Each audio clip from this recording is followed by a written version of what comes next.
Hi, my name is Andrea. I live and work in London, though most of my family live in Brazil. I get on well with my sister when I see her, but that's only once a year. Do you spend much time with your family? Spent quite a bit of time with my family, obviously less now since I left home and left university. But I go back every other weekend or every, say, 3 weekends. So yeah, I see them quite a bit. Probably not as much as I could because the kids are busy and I don't have any parents anymore and my husband's family live a fair way away, so probably not as much as we'd like to. I try to, yeah. I try and spend as much time as possible. I've got 2 sisters. My older sister lives in London. She lives on a houseboat, actually, on the Thames, which is very nice. And my little sister lives in Tenerife with my parents.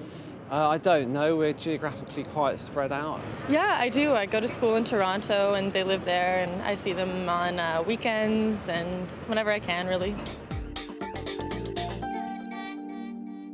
Do you think you have inherited any family characteristics? Well, often people say that I sound and look a lot like my dad, which I don't see, but but everybody else does. So I guess I have done. Yes, I do. A lot of people sometimes say I look like my aunt or my mother, but then there are a couple of my aunts and my cousins that when people see us, they're like, "Are you guys sisters?" Unfortunately, I think I have, but they're probably not all bad. My family seems to all have fairly good personalities and it's usually fun being around them, so I think I might have inherited some of that. Oh, absolutely. I get stressed very easily. I guess take things too seriously sometimes, but I really value spending time with my family, and that's probably a big thing that I've inherited. Physically, yeah, definitely. I think I'm quite slender and quite tall, which is like my mum. But in terms of personality, probably not. No, I don't think so. No.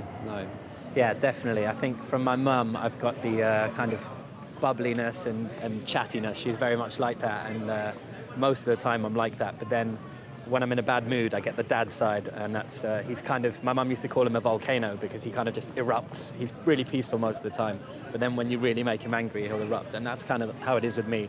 There's this moment, I think, probably happens to all of us, where there was something our mum or our dad did which we hated, and then we find that we're doing it.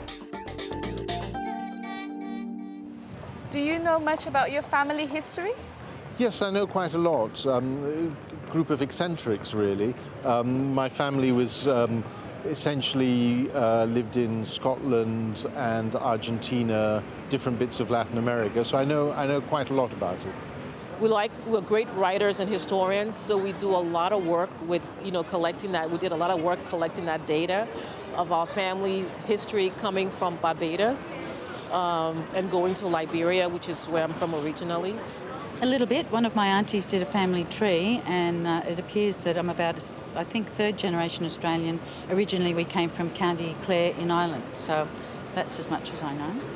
Yeah, it's quite interesting actually, because my father and my mother were both Catholic missionaries from Spain, and they met in Zimbabwe while my father was a priest and my mother was a nun, and they fell in love, and they kind of left the church and decided to settle down in Zimbabwe and have kids. Yeah, I mean, Canada is a country of immigrants, so my family's from Scotland and France. I remember conversations with my grandparents, them explaining, but I wish I'd written more down because it's amazing how much you forget. And you think, I'm sure it's so vivid, I'm sure I'd remember more, but I wish I did.